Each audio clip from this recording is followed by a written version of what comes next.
Assalomu alaykum, hurmatli televizor ko'rguvchilar. Yaxshimsizlar? Dunyo Uyg'ur qurultiyi Tor televiziyasining kunlik xabarlar programmasiga hammanglar xush kelibsizlar. Men İftixar Abdurshid. Bugun chorshanba. Hurmatli ko'ruvchilar, tövanda diqqatinglar kunlik xabarlar programmamizning tafsilotida bo'lsin. Assalomu alaykum aziz ko'ruvchilar. Bugun Sharq Turkistonning yaqinqi zamon tarixidagi eng zo'r qonli hodisalarining biri hisoblangan va mustabid Xitoy hokimiyatining Sharq Turkistonda Uyg'urlarni asos qilgan Turkiya xalqlariga yurgizayotgan irqiy qirg'inchiligining eng asosli boshlanish nuqtasi bo'lgan 5-iyul Urumchi qirg'inchiligining 14-yillik xotir kundan iborat. 2009 5 iyul kuni Urumchidagi Uyg'urlar shu yil 26-iyun Xitoyning Şavgan shahrida fashist Xitoylarning vahshiylarcha irqiy hujumiga uchirgan Uyg'ur dehqonlariga ega chiqish uchun maydon va ko'chalarga to'kilib, Xitoy hokimiyatidan Şavgan shahridagi irqiy hujumda Uyg'ur dehqonlarining o'lishiga sababchi bo'lgan irqchi Xitoylarni qonuniy javobgarlikka tortishni talab qilishgan edi. Ammo mustabid Xitoy hokimiyati Urumchidagi Uyg'urlarning bu haqqoniy talabiga miltiq bilan javob qaytardi va minglagan Uyg'ur rahimsizlarcha qirib tashlandi. Sansızlagan begunoh Uyg'ur tutqun qilinib jazo lagerlariga mahkum qilindi. 5-iyul Urumchi qirg'inchiligi mohiyatda Xitoy hokimiyatining Sharq Turkistonga yo'l qo'yayotgan lager tuzumining va Sharq Turkistonda Uyg'urlarni asos qilgan Turkiya xalqlari qarta rahimsizlarcha yurgizayotgan irqiy qirg'inchiligining eng asosli boshlanish nuqtalarining biri edi. Shu kuni boshlangan irqiy qirg'inchilikdan keyin o'z xalqining milliy va insoniy haq-huquqlarini talab qiluvchi minglagan begunoh Uyg'ur mustabid Xitoy hokimiyati va bu hokimiyatning cho'moqchilari hisoblangan fashist Xitoy ko'chmanlari tomonidan vahshiylarcha o'ldirildi. Millionlagan begunoh Uyg'ur tutqun qilinib, qorong'u zindonlarga, jazo lagerlariga va majburiy emgak maydonlariga mahkum qilindi. Bütün Sharq Turkiston zimini haqiqiy bir usti ochiq nazi kampiga aylandi. Millionlagan begunoh qarindoshlarimiz Xitoyning zindonlarida va jazo lagerlarida jon talashmoqda. Zindonlardan va nazi kamplardan har kuni digidek shahid xabarlar kelmoqda. Qonga bo'yalgan Sharq Turkiston ziminida bugun xalqimizning ohuzori va dod faryodlari yurakni larziga solmoqda. Dünya Uyghur Qurultiyi 5-iyul Urumchi qirg'inchiligining 14-yilligi munosabati bilan mustabid Xitoy hokimiyatining qirg'inchilik tufaylidan hayotidan ayrilgan Urumchi shahidlarimizga, shundaqla Sharq Turkiston xalqining erkinligi va ozodligini qo'lga keltirish yo'lida qimmatli hayotini taqdim qilgan barliq aziz shahidlarimizga cho'nqur ehtirom bildirdi. Har qaysi ellarda faoliyat ilib berayotgan Uyg'ur tashkilotlari, siyosiy faoliyatchilari va avom xalqimiz mustabid Xitoy hokimiyatining irqiy qirg'inchiligiga qarshi turli shakldagi norozilik faoliyatlarini uyushtirish orqali o'zlarining Urumchi shahidlariga bo'lgan cho'nqur sevgisi va hurmatini ifoda qilishdi. 5-iyul Urumchi qirg'inchiligining 14-yilligini xotirlash faoliyati tunji bo'lib 2-iyul kuni Yaponiyada boshlandi. Yaponiyada ish tuzumi favqulodda chong bo'lgani uchun Yaponiya Uyg'ur jamiyati namoyishini 2-iyul yakshanba kuniga o'rinlashtirdi. 2-iyul kuni Yaponiya Uyg'ur jamiyatining tashkillashi bilan Tokio shahar markaziga to'plangan yuzlagan namoyishchilar shaharning avod ko'chalarida namoyish olib bordi va mustabid Xitoy hokimiyatining Uyg'urlarga yurgizayotgan irqiy qirg'inchiligi va insoniyatga qarshi jinoyatlariga qarshi jarangliq shuar to'lab Tokio ko'chalarini larziga soldi. Yaponiya Uyg'ur jamiyatining yangidan saylangan raisi Ahmadjon Litip apandim namoyish jarayonida qilgan so'zida Yaponiya hukumatini Xitoyning Uyg'urlarni asos qilgan Turkiya xalqlariga yurgizayotgan irqiy qirg'inchiligini va Uyg'ur majburiy emgakini to'sib qilish uchun Xitoyga qarshi jiddiy qonun tadbirlarini yo'l qo'yishini va Yaponiya parlamentining Amerika boshchiligidagi g'arb davlatlaridan ulgu ilib Uyg'ur irqiy qirg'inchiligini qabul qilib maxsus qaror ma'qullashini talab qildi.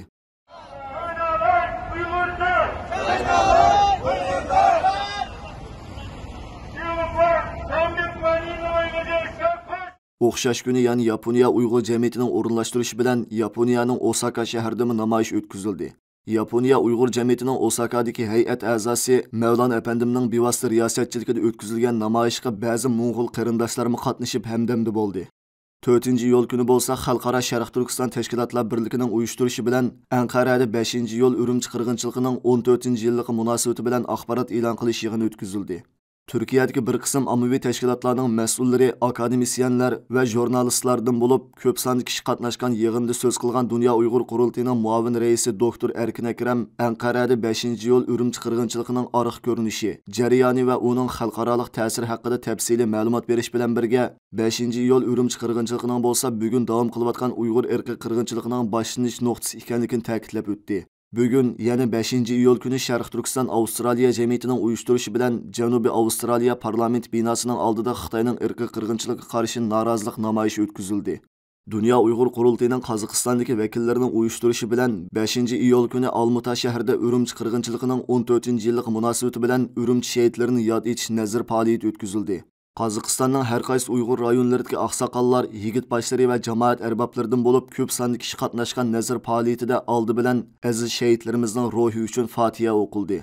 Yig'inda so'z qilgan Dunyo Uyg'ur qurultayining oliy maslahatchisi, peshqadam milliy kurashchilarimizdan Qahramon G'o'janbardi ustozimiz 2009-yili Shaugandan Urumchiga so'zilgan irqiy hujum va irqiy qirg'inchilikning umumiy jarayoni haqida qisqacha ma'lumot berish bilan birga, ayni chog'da vatan ichidagi xalqimizning shuncha zo'r besim, tahdid va qirg'inchiliklarga pisand qilmay, butun millatimizning erkinligi va hurlik uchun aziz jonlarini qurbon qilganligini, dahshatli qorong'u zindonlarga va nazi kamplarga mahkum bo'lganligini, shunga erkin davlat yashayotgan barliq Uyg'urlarning vatan ichidagi xalqimiz bilan bir tan, bir vujud bo'lib, ularning qayg'usiga o'rtaq bo'lishimizning lozimligini ta'kidlab o'tdi.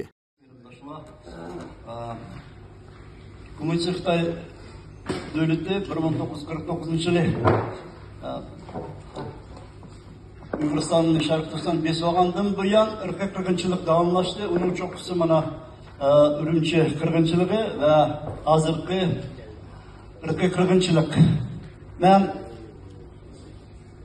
vaqtni cheklik bilan Urumchi qirg'inchiligi qisqa imkon bor, undan keyin xalqaro vaziyat va dunyo 5-iyul kuni yani Qirg'iziston Uyg'ur ittifoqining uyushtirishi bilan Urumchi shahidlarini yod etish nazar faoliyati o'tkazildi. 5-iyul kuni tushdan burun Dunyo Uyg'ur qurultiyi vaqfi, Uyg'ur akademiyasi va Sharq Turkiston tadqiqot vaqfining birlikda uyushtirishi bilan Anqarada Urumchi qirg'inchiligining 14-yillik munosabati bilan maxsus axborot e'lon qilish yig'ini o'tkazildi. Dunyo Uyg'ur qurultiyining muavin raisi doktor Erkin Akramning riyosatchiligida o'tkazilgan axborot e'lon qilish yig'inida siyosiy partiyalarning vakillari, ommaviy tashkilotlarining mas'ullari va jurnalistlarga 2009-yili 5-iyul yuz bergan Urumchi qirg'inchiligining umumiy jarayoni va bu qirg'inchilikning kelib chiqishiga sabab bo'lgan asosiy omillar haqida ma'lumot berildi. Doktor Erkin Akram yig'inni qilgan so'zida ayni chog'da Urumchi qirg'inchiligiga qarshi eng kuchli inkas qaytargan davlatlarning birining Turkiya Jumhuriyati ekanligini, Turkiyaning ayni chog'dagi bosh ministr Recep Tayyip Erdo'g'an efendimning bu voqeani irqiy qirg'inchilikqa o'xshatishining dunyoda intayin kuchli ta'sir paydo qilganligini, Turkiya hukumatining navbatda davom qilayotgan irqiy qirg'inchilikqa qarshi ayni chog'da ko'rsatgan jasoratini qayta namoyon qilishini, Turkiya parlamentining Uyg'ur irqiy qirg'inchiligini qabul qilib maxsus qaror ma'qullashini umid qilganligini ifoda qildi. 5-iyul kuni yan Xalqaro Sharq Turkiston tashkilotlar birligining uyushtirishi bilan Xitoyning Istanbuldagi konsulxonasi oldida namoyish va axborot e'lon qilish yig'ini o'tkazildi. Hak, hukuk, adalet, Türkistan. Undan boshqa yana 5-iyul kuni Kanada Sharq Turkiston jamiyatining uyushtirishi bilan Torontoda, Amerika Uyg'ur birlashmasi bilan Uyg'ur kishilik huquq qurilishining uyushtirishida Washingtonda, Dunyo Uyg'ur qurultiyi va Yevropa Sharq Turkiston birligining uyushtirishi bilan Myunxen shahrida, Angliya Uyg'ur jamiyatining uyushtirishi bilan Londondagi Xitoy elchixonasi oldida, Norvegiya Uyg'ur komitetining uyushtirishida Oslo shahrida, Fransiya Uyg'ur jamiyatining uyushtirishida Paris shahrida, Belgiya Uyg'ur jamiyatining uyushtirishida Bryussel shahrida, Shveysariya Uyg'ur jamiyatining uyushtirishida Bern shahrida, Avstriya Uyg'ur jamiyatining uyushtirishida Viyana shahrida namoyishlar o'tkazildi. Bu vaqtdagi xabarlarning tafsilotini keyingi qitimliq programmamizdan anglaysiz.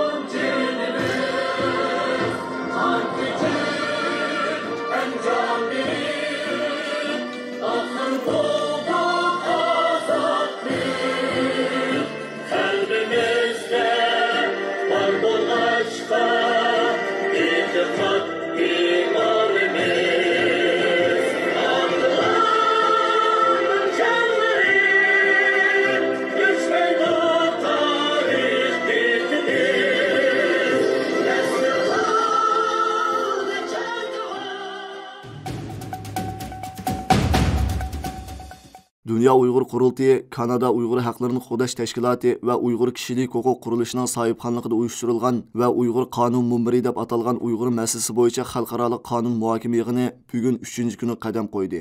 Uyg'ur milliy harakatimiz tarixida chet elda o'tkazilgan tunji qitimliq qonun muhokama yig'ini bo'lib hisoblangan Uyg'ur qonun munbiri yig'ini 3-iyul kuni Kanadaning Quebec o'lkasining Alma shahrida boshlangan va yig'inning ochilish murosimiga Quebec partiyasining lideri Boulanche efendim Kübek rayonunun Kanada federal parlamentidagi 6 nafar parlament a'zosi, Kübek ülkəsinin ministri, Alma şəhərinin şəhər başlığı, shundaqla har qaysi ellərdən kelgan tonilgan qonunshunoslardan bo'lib ko'p sonda yuqori darajalik erbab qatnashgan edi. Yig'in 4-yo'l kundan e'tiboran ommaga va muxbirlarga yepiq holda ichki muzokara shaklida davom qildi.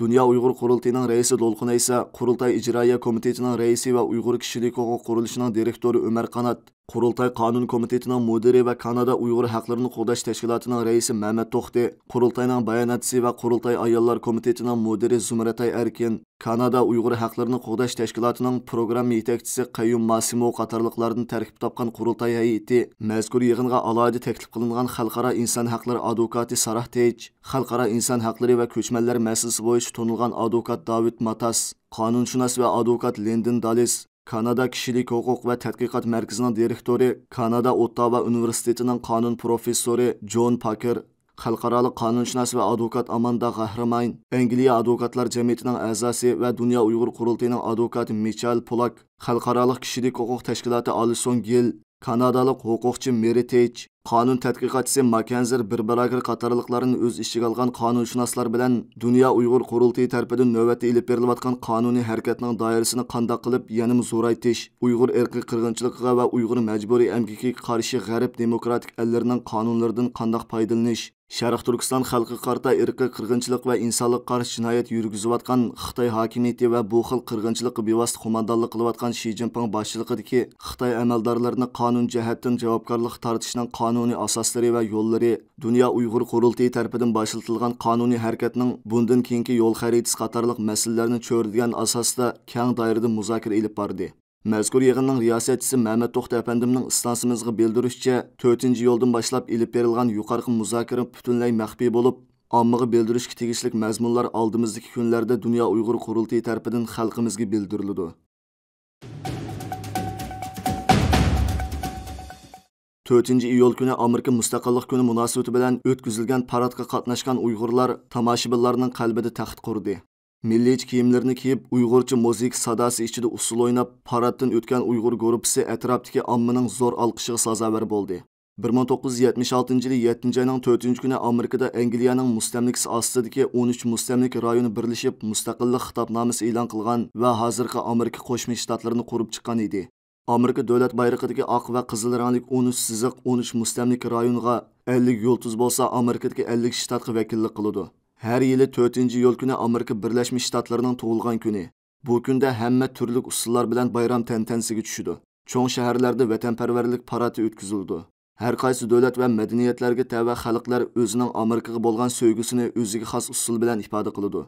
Bu yil Amerika Uyg'ur birlashmasining uyushtirishi bilan Uyg'ur ommasi 4-iyul kuni saharda Vernigiya shtati Fairfax shahridan yo'lga chiqib, Filadelfiya atrofidagi Uyg'urlar bilan qo'shilib 1776-yili Amerika mustaqillik jakarlagan Pensilvaniya shtatiga jam bo'lib, mustaqillik kunini xotirladi. Hammaylan Uyg'urcha kiyimlar, atlas va konvoy ko'nglik, bodom va chikan do'ppilar bilan go'zal va nafs harakatlari bilan Filadelfiya shahar ommasining qizg'in olqishiga erishgan. Amerikadagi ana til maktabi o'quvchilari faoliyatda go'zal Uyg'ur usulini namoyon qilgan. Bu Uyg'urlarning o'z madaniyati orqali Amerikaning vatanparvar xalqi bilan birlikda mustaqillik kunini xotirlashi bo'lib, tarixiy ahamiyatga ega. Bu Amerika Uyg'ur jamoatining tunji qitim mushundaq bir faoliyatga qatnashishi bo'lib, Amerika Uyg'ur birlashmasi raisi Elfidar Iltabirning bildirishicha, kelar yili Amerika poytaxti Washingtondagi mustaqillik xotira kuni qatnashishga umidvor ekan.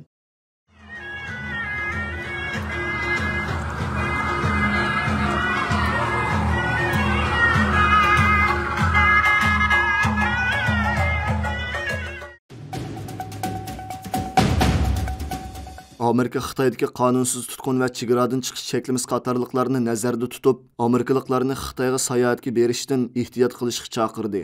Amerika Tashqi ishlar ministrligi mazkur ko'rsatmasida Xitoyda sayohat qilayotgan yoki o'ltiraqlashgan Amerika fuqarolari o'zlari ayblangan jinoyat to'g'risida uchurga erisholmay turib tutqun qilinishi va ularning Amerikaning konsulxonalari bilan aloqalashishiga yo'l qo'yilmasligi mumkin deb ogohlantirgan. Şunu ular Amerika puhralarına Xitoydagi qalaymagan qonun ijro qilish va chegaradan chiqish cheklimiz xavfini nazarda tutib turib, Xitoyga sayohatga berishni qayta o'ylanishini tavsiya qilgan. Amerika Birleşme Agentligining xabar qilishicha, Amerika hukumati bu ko'rsatmasida nuqul bir o'rnakni tilga olmagan. Biroq ko'rsatma bu yil 5-oyda 78 yoshli Amerika fuqarosi Xitoyda josuslik jinoyati bilan muddatsiz qamoq jazosiga hukm qilingandan keyin e'lon qilingan. Oldingi hafta Xitoyda Xitoy manfaatiga ziyon yetkazdi deb qaralganlarni nishonlaydigan nihoyat keng ko'lamli tashqi munosabat qonunini ma'qullagan. Xitoy bundan ilgari yana mazmuni konkret bo'lmagan keng ko'lamli josuslikqa qarshi turish qonunini ma'qullab, bir qism chet el savdo jamiyatlari ishxonalariga bostirib kirib tekshirgan bo'lsa-mu, yana bir yoqdan Xitoyni tanqid qiluvchilarni jazolashga munosabatli qonunlarni bekitgan. Amerika Tashqi ishlar ministrligining ko'rsatmasida Xitoy hukumati Amerika fuqarolari va boshqa davlat fuqarolarining chegaradan chiqishini cheklashni o'z ichiga olgan bir qism qonunlarni ochiq-oshkora va odillikdan yo'qsin holda xohlagancha ijro qilmoqda degan. Hörmətli görürmənlər, yuqorida diqqətinizə günlük xəbərlər proqramımızın təfsilatını sunduq. Keyin qitimliq sanımızgacha görüşkiç aman bolğaysızlar. Stansiyamızın YouTube kanalına əza oluşunu unutmang. Xeyir xoş.